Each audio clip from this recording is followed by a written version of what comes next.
Hello and welcome to the gallery of the studio at the University of Northampton. Over this video I just want to introduce you to some of the key areas and key roles that are in the gallery. So without further ado, let's head down the bottom and look at the broadcast engineering area.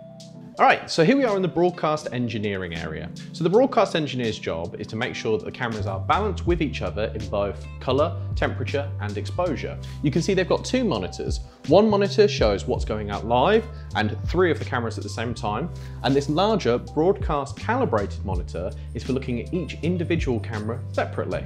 Now, you'll see there's 3 panels in front of me. 3 panels, 3 cameras. So this is where we would control the exposure for the cameras from. This stick allows you to control the aperture of the camera, much in the same way you'd control the aperture on any camera. And the little panel above it does the white balance, which you control finely and individually with these dials. Now, after we've looked at this, we can go and look at the lighting. Right, so here we are at the lighting desk. Now, our lighting desk has 24 channels on it. Now, you would assume that would mean 24 lights, but it actually doesn't. Of course, each fader or slider controls the power of something, either off or on, and all the gradients in between. But some of our lights use up to 3 different channels for 3 different things. So, of course, one is for power, up and down, but we also have the ability to control how purple or green the light is for when we're using our chroma key, but also the color temperature, so between orange and blue. Now, using these in conjunction with one another can allow us to create moods in the studio. And we can also save those across 2 memory banks. So you could start with a very daylight, strong blue feel, but then that moves across to a much more subdued orange look for a sunset. And seeing as you have somebody sat behind the lighting board, they can react as the story's moving along, slowly easing their way between the 2. We also have a complete master, which will turn everything on and off, and a blackout button. Though I would be careful with that because there are no house lights on, which are the other lights, the indoor room lights. You might be a bit stuck for the people who are working in there. Now, should we take a quick look at the audio desk, which is quite similar in the way it works. Right, so here we are at the audio desk where our sound technician is at work. As you can see, just the lighting desk, there are multiple different sliders that relate to the power of different inputs. So, as we can see when we're looking at this board, we have a number of different sliders, much like we did for the lighting desk. Now, each one of these refers to a specific mic. As you can see, we've got mic 1 here and mic 1 here. Now, this will be the volume of the microphone. Now, all of this is almost meaningless without this, which is the master fader. So this slides up and down. This controls the volume for everything at the same time as these control the volumes going out. So let's say we had 2 presenters and they were both talking at the same time. And we also had a contributor who was mic'd up to mic 4. Now, we don't want them to be live whilst our presenters are talking because they might be coughing or wheezing or whatever they'll be doing.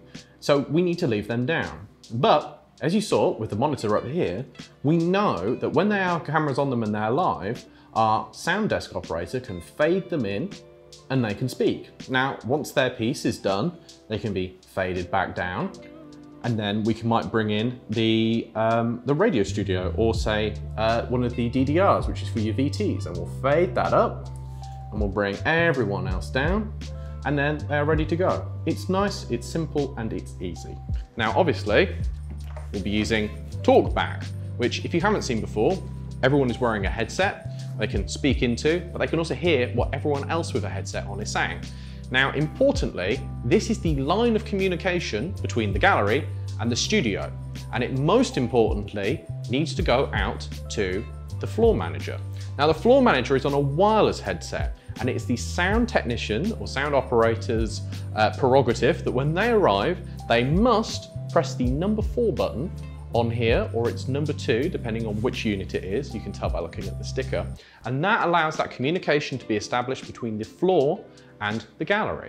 So remember that. The sound operator has an awful lot of responsibility, and it's quite a technical role. It can be incredibly rewarding, really does put the show together, almost as much as the Vision Mixer does, which is what we're going to look at next.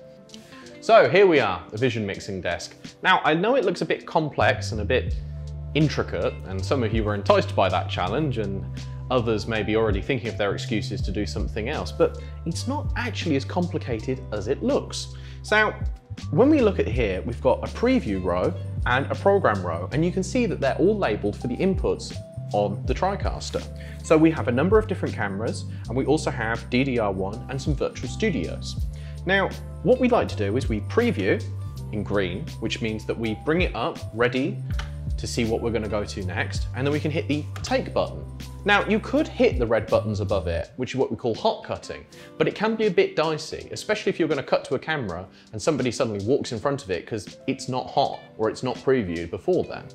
Now, with regards to the screen also looks quite complicated, but once you break it down, it's quite simple. We have all our different inputs, we have the virtual studio setup, and then we have basically a replication of the buttons we're already using. And underneath, we have those DDRs that I spoke about, the digital disc recorders. There's not really any disk in it anymore, unless you count hard disk, but these are the places we put our VTs or packages, terminology dependent on whether you're media or journalism, obviously. And this allows us to play these out. So, this isn't actually that complicated, it just needs a bit of time and a bit of willingness to overcome the slightly difficult looking barrier at the start of it. But anyway, this is just a brief overview of a number of different roles within the Studio Gallery to hopefully make you feel more comfortable when you come in. Later on, I can go into more detail in other videos about some of these things, but for right now, I hope you just feel a bit more confident when you come in and find yourself in the Studio Gallery.